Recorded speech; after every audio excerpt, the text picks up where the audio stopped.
Hello everyone, welcome back to another vlog of Bong girls. ये है Saturday lunch time का vlog. Basically मैंने है ना बहुत ही टेस्टी सा लंच प्लान आउट किया था, मखमली मुर्ग अलोंग विथ लच्छा पराठा। लच्छा पराठा बाहर रेस्टोरेंट्स वगैरह में हमेशा आपको मैदे का ही मिलेगा, बट बिकॉज हम घर पे बना रहे हैं तो हम आटा प्रेफर करते हैं, तो इसीलिए मैं आटे वाले बना रही हूँ। आटे में मैंने सबसे पहले डाला है स्वाद के हिसाब से नमक। उसके बाद इसमें डालेंगे काला जीरा विच इज़ मंगरेला। थोड़ा सा मैंने हाथ में इसको रब कर लिया है एंड इसके बाद इसमें जाएगा ये। इसके बाद इसमें जाएगा एक special ingredient which is kasuri methi. I am not sure अगर आपको कसूरी मेथी का फ्लेवर टेस्ट पसंद आता है, बट लच्छे पराठे में एक्चुअली कसूरी मेथी बहुत स्वाद देती है। बहुत ज़्यादा नहीं, बिल्कुल थोड़ा सा। आप चाहो तो इसको ऐसे ड्राई हाथ में रब करके डाल लो, या फिर थोड़ा सा पैन में रोस्ट कर लो विदाउट एनी ऑयल और एनीथिंग, एंड देन इसके बाद क्रश करके आटे में डाल दो। बहुत अच्छा स्वाद देती है। इसके अलावा आप चाहो तो अगर आप गार्लिक लच्छा पराठा बना रहे हो तो इसमें गार्लिक, धनिया पत्ता और भी बहुत सारी चीज़ें डाल सकते हो। मैं सिंपल वाले ही बना रही हूँ। थोड़ा सा मैंने 2 टेबलस्पून जैसा रिफाइंड ऑयल डाला है। अच्छे से पूरे आटे में इसको मिला लेंगे। उसके बाद पानी डालकर इसका एक अच्छा सा डो तैयार कर लेंगे। मैं है ना आप लोगों को चिकन की डिश की रेसिपी नहीं शेयर कर रही हूँ बिकॉज वो ऑलरेडी मेरे व्लॉग में है। अगर आप बॉन्कल्स में मखमली मुर्ग सर्च करोगे तो it will pop up in YouTube, तो आप चाहो तो उसको चेकआउट कर सकते हो, इसलिए मैंने वो रेसिपी नहीं डाली है। बहरहाल यहाँ पर हमारा आटा तैयार हो चुका है।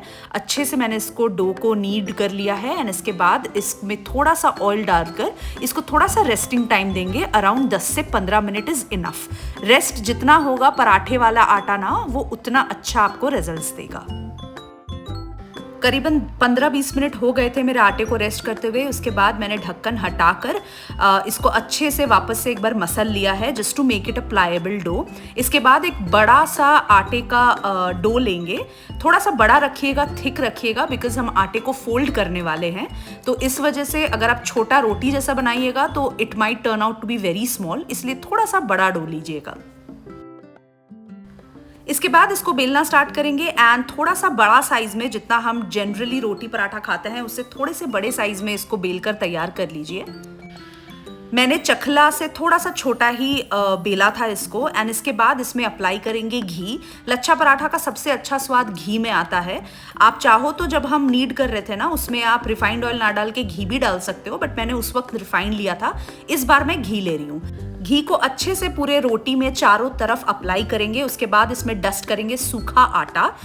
उसके बाद स्टार्ट होगा इसका फोल्डिंग प्रोसेस।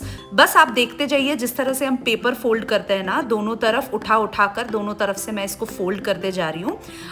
जितने छोटे फोल्ड्स आप करोगे उतना अच्छा आपका लच्छेदार पराठा बनेगा। So it's all up to you. अगर आप बिगिनर हो तो थोड़े बड़े ही रखना, एंड जस्ट प्रैक्टिस के साथ वो चीज़ आ जाएगी। फोल्ड करने के बाद इसको थोड़ा सा मैंने स्ट्रेच कर लिया था। ज़्यादा मत करिएगा बिकॉज ये आटा है, मैदा नहीं। ज़्यादा आप स्ट्रेच करोगे तो ये टूट सकता है, तो थोड़ा सा ध्यान से। एंड इसके बाद बस नॉर्मल सूखे वाले आटे से हम इसको अच्छे से डस्ट करके एक बड़ा सा पराठा बेल लेंगे। यूँ तो लच्छा पराठा बनाने के कई सारी तरकीब हैं। This is one of the simplest one which I just showed you. आप चाहो तो वो जो नाइफ वाला होता है ना, जो यूट्यूब वगैरह में भी आपको या बड़े बड़े रेस्टोरेंट्स में जैसे मिलता है, where they cut it with a knife, या पिज्ज़ा कटर से जनरली वो लोग कट करते हैं, उसके बाद उसको फोल्ड करके बेलते हैं। So you can do it that way also, but for a beginner someone to start with, I think this is the very simple process. आप ट्राई करके देखना। बस तवा मेरा गर्म हो चुका था। मैंने पराठे को नॉर्मली अच्छे तरीके से घी से दोनों तरफ से सेक लिया है। पराठा जो होता है ना, वो हमेशा हाई फ्लेम पर ही सेकिएगा। जब आप इनिशियली डाल रहे हो कच्चा पराठा तो उसको थोड़ा देर देना, मीडियम फ्लेम रखकर आप उसको थोड़ा देर सेक सकते हो। बट जब आप प्रॉपर सिकाई कर रहे हो तेल या घी या बटर के साथ, तो उसको बिल्कुल हाई फ्लेम पर करिएगा। पराठा अच्छे से सिक जाए, इसका ट्रिक वही है कि आप इसको हाई फ्लेम में अच्छी तरीके से सेक लो। फाइनली मेरे सारे के सारे पराठे हो गए थे रेडी। एंड बहुत लोग ना इसके बाद इसको दोनों तरफ से क्रश कर देते हैं to bring out all the लच्छास, बट हमें इस तरह से ही सिंपल वे में पसंद है। डायरेक्टली तवे से निकालो एंड खा लो। So this is what me enjoy prefer, इसलिए मैंने इसको सिंपली ही सर्व किया था। चिकन के साथ हमारा लच्छा पराठा का लंच प्लेट हो चुका है रेडी। मैंने थोड़ा सा सैलड भी साइड में कट करके रखा था with red chilli powder and some salt, और हाँ लेमन इज वेल, तो वो भी मैंने सर्व कर दिया है। एंड ये खाने में बहुत ही ज़्यादा डिलीशियस था। मखमली मुर्ग की रेसिपी जैसे मैंने बताया बॉन्कल्स चैनल पे ऑलरेडी अवेलेबल है, तो आप उसको चेक कर लेना in case if you wish to. हमारा डिलीशियस सा लंच प्लेट हो चुका है रेडी।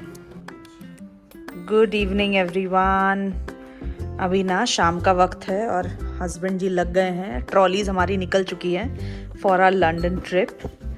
अभी ये सारे जो ओटोमन में आप कपड़े देख रहे हो ये मेरे हैं, अभी थोड़े और ऐड होंगे, मैंने मेजॉरिटी निकाल के रख दिए हैं। इसके अलावा घर के कपड़े हैं, टॉयलेटरीज है, मेकअप है, और फिर पतिश्री के उसमें जाएंगे, वो जो ग्रे वाला आप देख रहे हो उसमें पतिश्री के सामान जाएंगे, कपड़े ये मेरे लिए। And then along with this 2 और हैं। 45 केजीज है ना हमारे पास, 46 है, मुझे लगा 45 है। हाँ वो 1-1.5 किलो में क्या ही फ़र्क पड़ता है, बट स्टिल मतलब एज एन मैंने पढ़ा था जो यहाँ पे सामान जा रहा है एक के बाद एक, अभी बहुत बहुत कपड़े जाने वाले हैं। आयरन वायरन नहीं कर रही हूँ क्योंकि दीदी के घर में आयरन है ही, कहीं निकलना होगा तो उसके आयरन करके फिर पहन लेंगे, बट फिलहाल के लिए आ जाएंगे ना इतने कपड़े।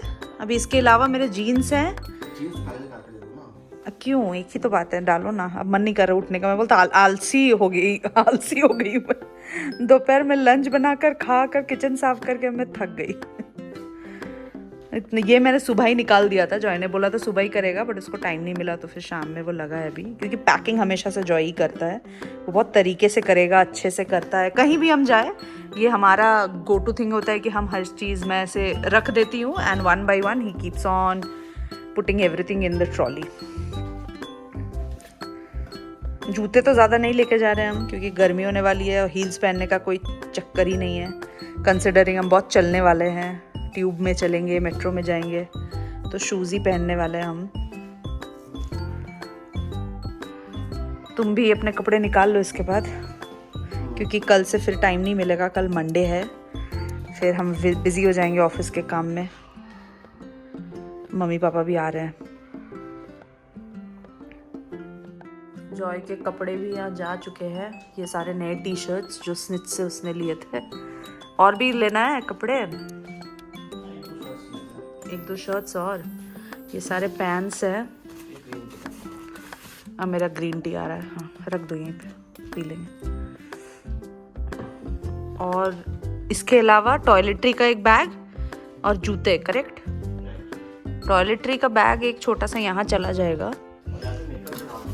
मेकअप का ज़्यादा है कुछ है नहीं, गर्मी है वहाँ पे, तो मैं ज़्यादा करके सनस्क्रीन ही लेके जाऊँगी सोची हूँ। थोड़ा बहुत लिपस्टिक्स वगैरह तो हैंडबैग में भी आ जाएंगे। और उसके अलावा बस चप्पलें, जो चप्पल पहना है ये तुम्हारा, तुम जो पहने हो वो, एंड तुमको एक शूज़ एक्स्ट्रा लेना है, करेक्ट। चप्पल ले लोगे, सुपर ड्राई वाला ले लेना, कहीं जाना वाना हुआ आसपास तो, वरना हम बीचेस वगैरह भी शायद शूज़ ही पहन के जाएंगे क्योंकि दीदी बता रही थी सब कुछ दूर दूर ही है। चलो फाइनली ये भी हो गया, वो वाला मेरा बैग, ये जॉय का। इसके अलावा छोटा वाला निकालेंगे, जो भी कुछ इसमें नहीं अटेगा वो उसमें चल जाएगा, मेजरली उसमें शूज़ ही जाएगा, शूज़ चप्पल वगैरह और एक्स्ट्रा अगर कुछ लेना है। इसके अलावा मतलब 3 ट्रॉली हैं हमारे, मम्मी पापा के कितने हैं पता नहीं। अभी इसके अलावा देखते हैं और क्या सामान है। ऑलमोस्ट हो गया हमारा पैकिंग।